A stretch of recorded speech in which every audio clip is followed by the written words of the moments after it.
Today we shall understand what's call money market and how does it operate. So let's ask ourselves a question. What is call money? When a sum of money is given with a condition to be repaid next day, this is called call money. Such transactions take place bilaterally between the banks, and the interest rate for such transaction is mutually negotiated or agreed by the two banks. The rate on which call money is exchanged by the parties is known as call rate. Call money market is also called interbank call money market because exchange of call money occurs only between the banks. These transactions are negotiated and finalized often on telephone between two bankers who are authorized by their banks to do so. Such authorized banks that conduct call money transactions are referred to as dealers in call money market. Hence, these dealers that represent their individual banks in the call market are generally familiar to each other and therefore are able to conduct transactions without much difficulty mutually. Right? To understand a call money market in a layman's sense, think of a salaried individual who has exhausted all money savings just before a day when his next salary is due. Now, what do you think? How would this person get money to meet his living expenses for a day? Either he has to withdraw his bank savings, but what if he doesn't have any savings at all? Obviously, such a person may try to find someone from his friends or relatives who may help him with a loan for a day. Next day, when he receives his salary, he might pay off his overnight loan taken from his friend or a relative. That's what exactly happens in the call money market. Financial institutions lend and borrow money to each other just for a day so that they could manage their cash flow mismatches arising for an overnight. Why just overnight? Because if a loan is given or taken today, then it's repaid tomorrow. Because next day is literally the salary day for every bank. Because next day they might either have to pay or receive more or excess money than what they give or take, thus giving rise to either surplus or shortage of funds required for carrying out the routine business. Now, what does this mean? It is very simple to understand. A financial institution receiving more deposits than what it gives out in the form of loans will have a surplus that it might be required to invest overnight. Similarly, another financial institution might receive less deposits than what it may be giving out as loans, thus could give rise to a shortage of funds for overnight. If such is the case, then this is what could lead to these two parties coming together in the money market to exchange funds for an overnight financial claim, which is called a call loan.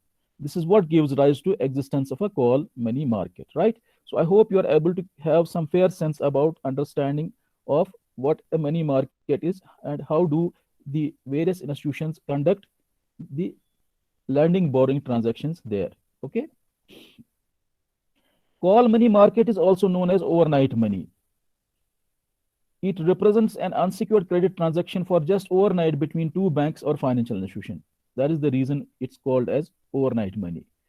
When such a loan, when such an overnight loan is given for more than a day, but not exceeding, when the term of such a loan, which is basically given for overnight purpose, exceeds a period which is more than a day, but not over 14 days, such an exposure, such a loan is called notice money, right? Now, call loans are simple agreements between banks and generally do not involve written documentations, except that banks keep telephonic voice records as an evidence for a transaction. However, for notes money, it may not be the case like that. Both call and notes money, for being of short term in nature, have only loan single repayment and do not feature any regular principal and interest repayments, as is the case with longer term loan agreements that are spread over many years, right?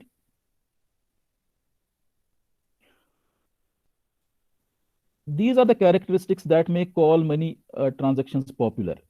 First, they do not require any collateral security to be deposited by the borrower with the lender. This is because both the parties in a call money transaction are institutions, and institutions generally don't default.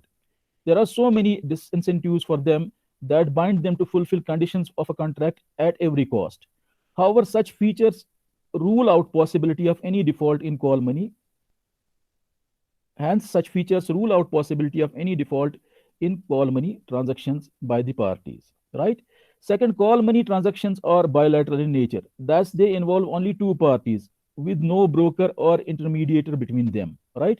Therefore, there is a great flexibility that parties who enter into call money transactions can customize the size of the credit, that is amount of the loan which they exchange in the transaction, and also that they can negotiate the rate mutually which would be applicable to them on such call loans, right? So these are the features, but on the other side, when we look at these features, the call money rate is highly volatile because of certain reasons, right? And being highly volatile, this rate creates a lot of risk to those people who enter and conduct transactions or contracts for short term funds in the call money market, right?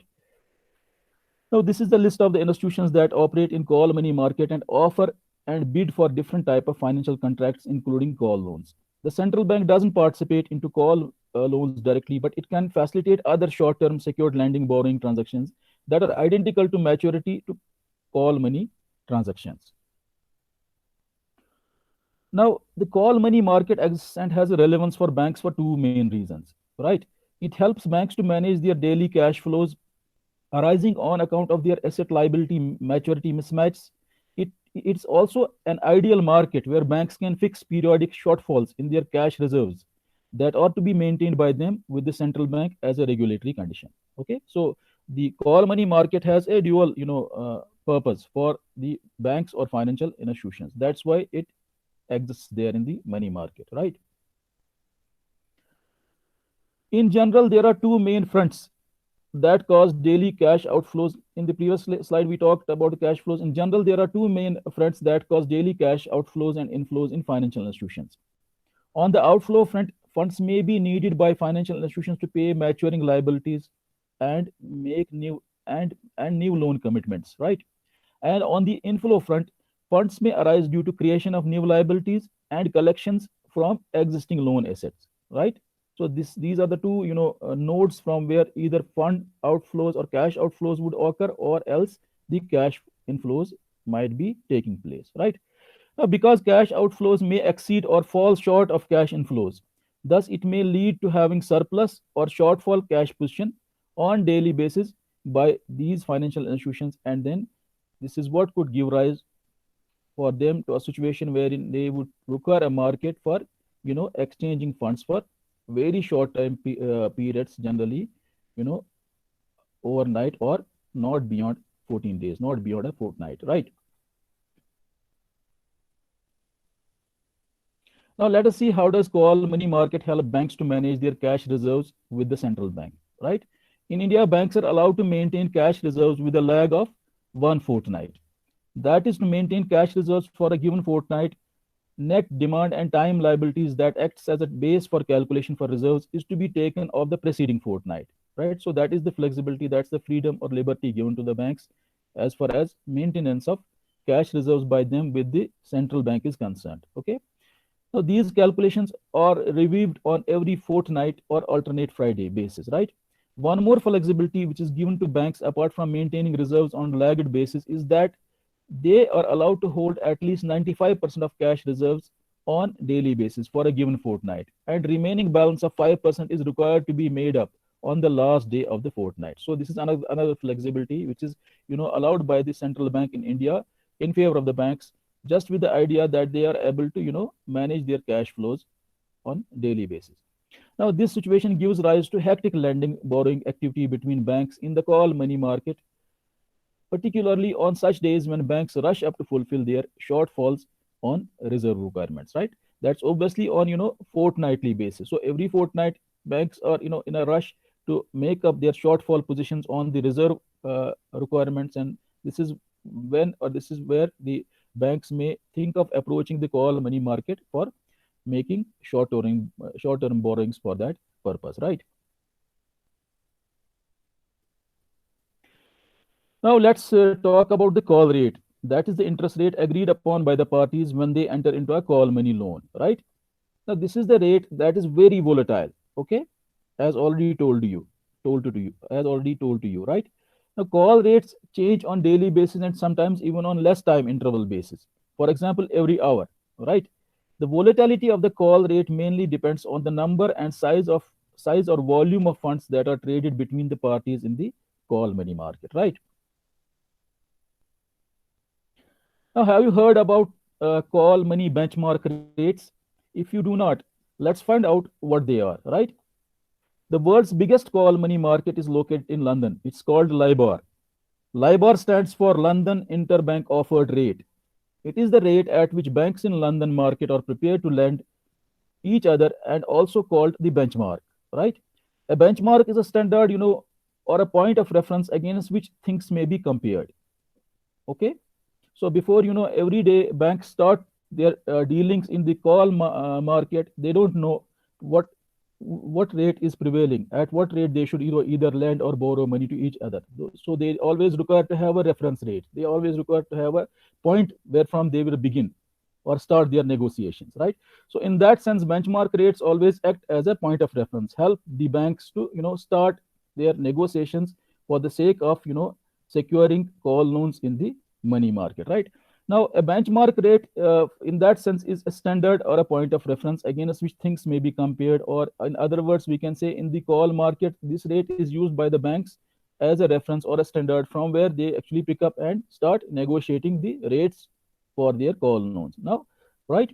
Now let's see how it is set. How this call rate is set in the London market. How LIBOR is set in the London money market, right?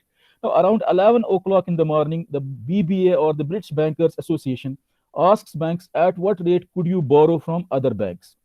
Now, this is not asking the banks at what rate did you or may you, but what rate you could borrow if you needed money, right? Just try to understand. The banks then go and try and work out what the rate is, and they then respond. But this is just hypothetical and not the factual rate, because this is not the rate at which they have actually lent or borrowed money on a certain day with the other banks, right? Once the banks put in their submissions of the rate by 11:45 a.m., the BBA publishes the LIBOR, right? The benchmark has been set, the world has been told, and so all other interest rates for credit cards in some cases, and for home loans, and for all sorts of rolling over debits, right? Now, the MIBOR is the corresponding interbank lending rate in India, right? So as it's LIBOR in the London money market, on the same lines we have MIBOR or MIBOR in India, right? Now let's discuss the methodology of how call market benchmark rates are set in India, right? MIBOR stands for Mumbai Interbank Offer Rate, and MIBID is the acronym for Mumbai Interbank Bid Rate. Offer and bid rates are just the synonym for borrowing and lending rates. So MIBOR, MIBID, they mean the same thing, right? It only differs in terms of the perspective. Okay, who is actually using them, whether it's a lender or a borrower, right? At present, MIBOR is used as a yardstick or reference rate for floating rate notes, corporate debentures, term deposits, interest rate swaps, and forward rate agreements in India, right? In India, there are two benchmarks presently which are called FIMDA NSE MIBOR and FIBIL MIBOR, right? The full form of FIMDA is Fixed Income Money Market and Derivative Association of India. It's actually a voluntary body of the banks and financial institutions that has been set up for the development of or progress of money market in India, right? So FIMDA and NSE, is the National Stock Exchange. So FIMDA and NSE together publish on daily basis a benchmark rate which is known as FIMDA NSE MIBOR. And then there is one more reference rate which is called FIBIL MIBOR, right? FIBIL stands for Financial Benchmarks India. That's again an entity which is formed together by FIMDA, FEDAI, Foreign Exchange Dealers Association of India, and IBA, Indian Bankers Association, right? So these are actually the market, these are actually the voluntary bodies of the market participants, and their idea is to help, develop market, right? Am I clear? Now, in India, there are two benchmarks presently, as already told to you, which are called FIMDA NSE MIBOR and FIBIL MIBOR. Analogous to LIBOR, FIMDA NSE term market. We have one more. There is one more reference which is called FIMDA NSE term market MIBOR, right? So there are two MIBORs basically. One MIBOR is applicable for overnight, that is for call loans. The other MIBOR is applicable for any loans greater than overnight. That could be either fortnightly loans or loans up to 3 months, right? For them, there is another reference or benchmark which is called FIMDA NSE term market MIBOR, right? Now, the procedure for working out or calculating these benchmarks on daily basis by these agencies is not the same. It is different. They follow one particular procedure for overnight benchmark rates, and another procedure for term market benchmark rates. Right now, let's try to understand that what is that procedure which is used by these agencies in the market for working out the benchmark rates in India. Right now. FIMDA, analogous to LIBOR, FIMDA NSE term market MIBOR, the reference benchmark rate which is applicable for greater than overnight loans, greater than other than call market loans, right? In India is arrived at by pooling of quotes provided by 30 banks and primary dealers. Hence, procedure for overnight benchmark rates is different. The feeble overnight MIBOR rate is calculated by the Clearing Corporation of India or CCIL based on trade weighted interbank call money transactions on NDS platform of the CCIL from 9 a.m. to 10 a.m. Now, you may ask, what is NDS? NDS is the electronic interface provided by the CCL, Clearing Corporation of India Limited. That's another government of India, agency, which has been set up to develop the market, facilitate the market for various clearing and settlement services with the clearing and settlement services, right? So this agency, which is called Clearing Corporation of India Limited, also provides an electronic interface which is called NDS, Negotiated Dealing Settlement System, right? With the help of this interface, banks can actually make their bids for any loans that they want to enter into, loan contracts or transactions they want to enter into the call money market, right? A minimum number of 10 trades with a traded value of 500 crore rupee is considered by CCIL or Clearing Corporation of India Limited as the minimum threshold limit for computation of FIBL overnight MIBOR, right? So this is in simple the procedure that is followed by different market agencies for working out the MIBOR rate, right? A similar procedure is followed by FIMDA NSE overnight benchmarks. Hence, in one case we see the rate, the benchmark rate is worked out on the basis of the estimates or on the basis of hypothetical figures that are provided by the market participants. But in the other case, actual trade data is used for working out the benchmark rate, right? So hence this reference rate is based on the reference rate which is produced by the FIBL and FIMDA and which is applicable for overnight periods is basically based on the actual traded rates as opposed to the pooled rates which is used by the FIMDA NSE to work out MIBOR applicable for the term market, right? And then finally, we examine the role of the central bank or the Reserve Bank of India in the call money market. The Reserve Bank of India as a central bank performs a very important role to facilitate daily liquidity and also act as lender of last resort in the call money market, right? For this purpose, it allows overnight and above overnight repo transactions with the banks through which banks can borrow or lend money under collateral arrangements. This facilitates both lending and borrowing of money as well as money market financial securities, right?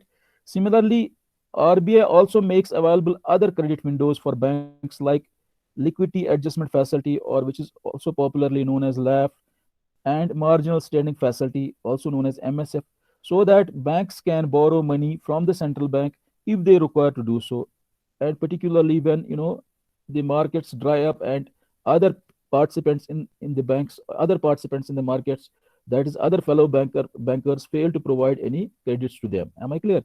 That is the moment when they feel that they should be recourse, they should turn to the lender of last resort or the central bank for any funding requirement, right? So with this, we are at the end of today's discussion on the call money market.